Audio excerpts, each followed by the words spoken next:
Pada kesempatan pagi hari ini kita ketemu kembali pada saat ini kita mengambil tema manajemen kas. Nah, sebenarnya seperti apa sih manajemen kas di organisasi non-laba? Apa sih sebenarnya manajemen kas? Itu memang suatu sistem pengelolaan kas organisasi dengan tujuan tersedianya kas yang lebih memadai gitu ya. Memadai itu artinya kita bisa mengeluarkan dana yang untuk atas apa yang anggaran yang kita rancang, kita rencanakan kayak gitu. Bagaimana kas keluar, kas masuk. Nah, ini bagaimana ketika nanti ternyata kalau di NGO misalnya donor itu ternyata bergeser waktunya. Nah, ini padahal kegiatan ini harus jalan. Nah, ini seperti apa mekanismenya? Apakah bagaimana sistem pinjam meminjam ke lembaga atau nanti ini siapa yang akan nalangi duluan? Nah, seperti ini yang kadang juga ada dari stafnya sendiri gitu, staf dari organisasi karena mungkin di lapangan kayak gitu ya. Nah, kayak gitu. Nah, ini sebenarnya manajemen kas organisasi non-laba seperti apa. Nah, ini kas sendiri itu bahwa aset organisasi yang paling liquid ya Bapak Ibu ya. Paling liquid itu artinya yang berbentuk uang tunai atau disimpan di bank gitu ya, yang bisa digunakan untuk keberlangsungan organisasi dan memenuhi kewajiban organisasi. Itu maksudnya apa? Memenuhi kewajiban organisasi. Kalau contoh memang di NGO ya, kalau di perguruan tinggi beda lagi. Kalau untuk NGO contoh misalnya dapat donor dari funding, itu kan kita menganggap bahwa itu belum pendapatan, tapi kan suatu kewajiban bahwa yang terutang program gitu ya, pendapatan diterima di muka kayak gitu. Nah, ini kan kewajiban organisasi. Nah, ini arti dari kewajiban organisasi itu hutang. Kalau kas itu bisa untuk membayar hutang gitu. Nah, dalam perencanaan kas masuk keluar ini bisa kita lihat ya, di sini ada, kita jangan lupa bahwa kita harus membuat proyeksi kas gitu, kas masuk dan keluar.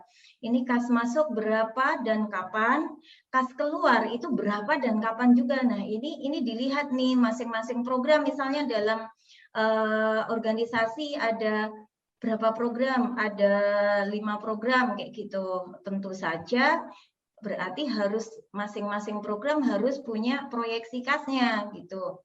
Terus proyeksi, jangan lupa ada proyeksi kas operasional gitu. Proyeksi kas operasional itu yang tidak ada, biasanya yang didanai oleh lembaga kalau ada gitu. Tapi kalau semuanya didanai oleh donor, kalau ini di NGO ya memang ini nggak perlu ada kas operasional karena udah masuk di proyeksi dari proyek gitu. Nah, tentu saja intinya bahwa ada kas keluar, berapa dan kapan. Nah, ini namanya cash flow forecast gitu ya. Jadi memang proyeksi kas lembaga ini ya memang arus kas masuk, arus kas keluar. Ini bisa digabung. Kalau sudah semua dari proyek-proyek tadi misalnya ada 5 proyek, ya nanti digabung jadi satu. Nah, nanti tinggal kita ada timeline. Apa timeline itu ini ya, agenda yang kapan jadwalnya. Nah, ini bisa nanti disesuaikan. Nah, ini kan akan ketahuan nih pada bulan apa terjadi defisit kas.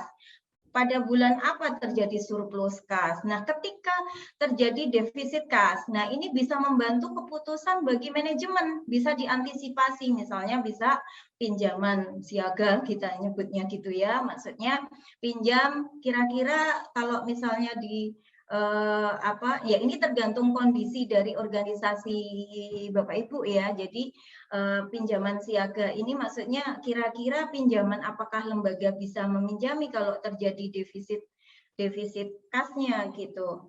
Terus juga ada perubahan jadwal kegiatan, bisa juga diantisipasi dengan perubahan jadwal kegiatan. Terus ada perubahan jadwal penerimaan. Nah, ini kalau kalau di donor biasanya sudah tertera pada MOU ya.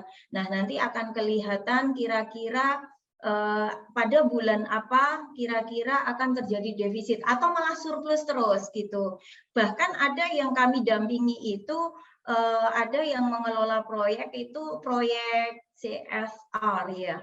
Atau kerjasama dengan ini ada 50 yang dikelola 50 proyek, di situ justru malah running duluan nanti terus nanti jadi memakai uang lembaga duluan, nanti setelah berapa persen baru dapat termin 1, tapi termin 1 itu bisa lebih gitu, bisa lebih dari yang sudah dikeluarkan di termin 1. Nah, seperti itu kenyataan di lapangan.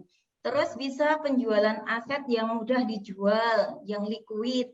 Nah, ini kalau memang itu pengeluaran organisasi ya. Terus ada sewa alat selain pembelian. Nah, ini contoh-contoh aja kira-kira kalau terjadi defisit itu bagaimana. Terus yang terakhir itu penundaan pembayaran.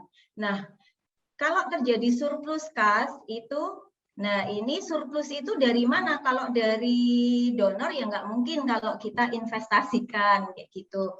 Tapi kalau dari organisasi sendiri, kalau mau investasi misalnya dari sumbangan dari fundraising gitu ya, mendapatkan fundraising atau di organisasi kita mempunyai unit usaha. Nah itu bisa kalau ada surplus itu bisa diinvestasikan, misalnya deposito gitu itu boleh gitu.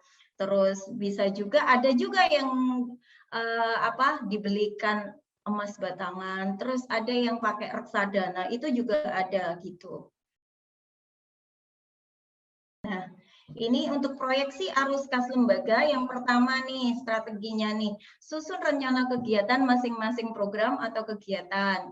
Nah, terus yang kedua itu digabungkan menjadi rencana kegiatan lembaga, tambahkan rencana kegiatan operasional lembaga. Nah, terus yang ketiga itu menyusun proyeksi kas masuk dan keluar masing-masing program atau kegiatan. Proyeksikan waktu penerimaan atau pengeluaran kas. Nah, yang keempat itu menggabungkan menjadi proyek kas lembaga termasuk waktu penerimaan atau pengeluaran. Nah, ini gimana dari nanti dari apa yang sudah kita gabungkan itu kita juga menambahkan proyeksi pengeluaran kas operasional lembaga. Nah, yang terakhir tadi antisipasi surplus defisit per bulan. Nah, ini untuk setiap masing-masing organisasi berbeda-beda ya. Nah, ini organisasi yang dapat mengendalikan arus kas gitu ya, atau cash flow adalah organisasi yang memiliki kekuatan karena tahu apa yang akan dilakukan.